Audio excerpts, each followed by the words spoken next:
अलाहाबादप्रमाणे छत्रपती शिवाजी महाराजांची जयंती ही गुरुवर्य धर्मवीर अनंतगिरी साहेबांनी सुरू केलेली जी प्रथा आहे आणि त्यांनी जी आखून दिलेले जे कार्यप्रणाली आहे ती आजतागायत आम्ही या ठिकाणी सुरू केलेली आहे। सार्वजनिक शिवजयंती मंडळ भंडारळी यांच्या वतीने प्रतिवर्षाप्रमाणे हा कार्यक्रम साजरा करतो आणि या कार्यक्रमात तुम्ही बघत असाल की लहान मुलं, ज्येष्ठ नागरिक, महिला सर्वजण पारंपरिक वेशभूषा करून सहभागी झालेले आहेत आणि असा हा खेळीमेळीचं वातावरण आहे आणि शिवकालीन वेशभूषा करून सर्वजण सहभागी झालेत।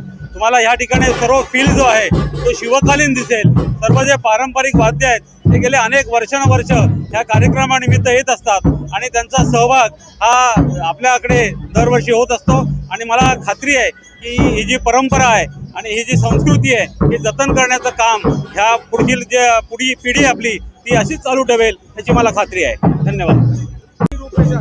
कसं आहे, ठाणे शहरातली मुख्य बाजारपेठ, जुनं ठाणे शहर म्हणून आपण याला ओळखतो की ठाणा स्टेशन ते जांभळी नाका आणि कोर्ट नाक्यापर्यंतच पूर्वी जेव्हा शहर होतं तेव्हाची बाजारपेठ आहे आणि या बाजारपेठेतील जुने जे आमचे व्यापारी आहेत, जुने जे काय रहिवासी आहेत ते दरवेळेला ह्या मिरवणुकीत सहभागी होतात आणि त्यांचा सहभाग, त्यांची ह्याच्यामधली असलेली ओढ ही दिवसेंदिवस वाढत जाते आणि त्यानिमित्ताने ह्या कार्यक्रमाची आखणी केली जाते आणि मला खात्री आहे की याचा आदर्श इतर सर्व नागरिकही घेतील आणि त्याचं दिवसेंदिवस वाढत चाललेलं प्रस्त आपण बघत असाल की काही वेळानंतर थोड्या वेळाने महाराष्ट्राचे लोकप्रिय उपमुख्यमंत्री एकनाथ शिंदे साहेब हेही या मिरवणुकीत सहभागी होणार आहेत।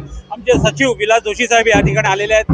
शहर प्रमुख हेमंत पवार आता येत आहेत आणि ठाण्याच्या महापौर पिंपळकर मॅडम याही या ठिकाणी येणार आहेत। अशी मान्यवरांची मांदियाळी या ठिकाणी या मिरवणुकीत होणार आहे। धन्यवाद।